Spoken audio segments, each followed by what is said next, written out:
Okay, even consolidated EBITDA has come in at 742 crores. Well, you know, Lata, I just want to point out that Nigel's poll was not expecting this. So this is completely unexpected in terms of what the expectations were. So the net sales were expected to be flat. It's a decline of 7.5%. The operating profit was expected to grow around 4.6% with margins at 15.4%. So that's come in at a single digit sub 5% figure this time. And we have a profit which has crashed significantly to 600 odd crores. There's employee benefits expenditure, that's correct. So that's up around 15% on a year-on-year basis.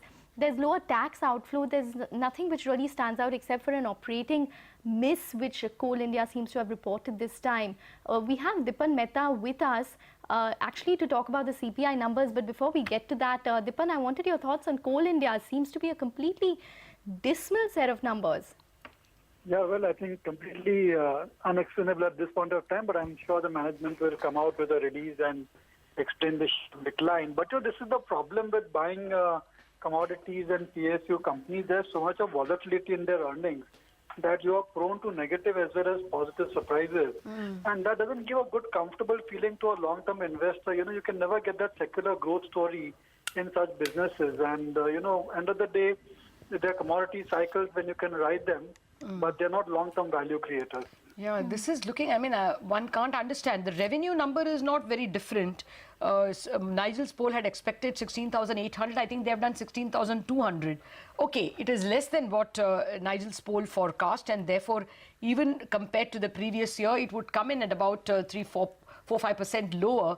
But it doesn't explain the complete collapse at the EBITDA level. 742 crore against an asking rate of 2,500 crores. Yeah. Something has seriously gone awry.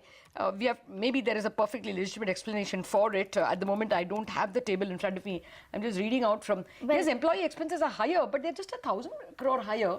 I think it's an overall increase in their total expenditure, or it's been absolutely flat. So when you compare it to a total income which has fallen 7-odd%, that's where your operating margins have actually been pressured. So the cost of materials consumed is actually lesser on a year-on-year basis. We have that employee benefits expense which is higher. Power expense is flat on a year-on-year basis at 652 versus 653 odd crores. They have repairs expenditure which is a tad higher, contractual expense which is higher at around 2,366 versus 2,242 crores. Provisions and write-offs are higher, so that's at around 269.56 versus 125.74 crores. And in fact, stripping activity adjustment, Lata, within the PNL has spiked up all the way to 143 crores versus 41 crores on a year-on-year basis. So I think it's just a cumulative amount of total expenditure which has risen, and it's not one specific cause. Either the total expenditure has been flat on a year-on-year basis, or it's increased, which has actually resulted in this kind of a performance for Coal India. Okay. There is a production which has actually grown year-on-year. Half year to half year by about 0.2%. So production is flat. Offtake is down by about 1%. This is in the investor presentation. Gross sales, these are all half-year presentations.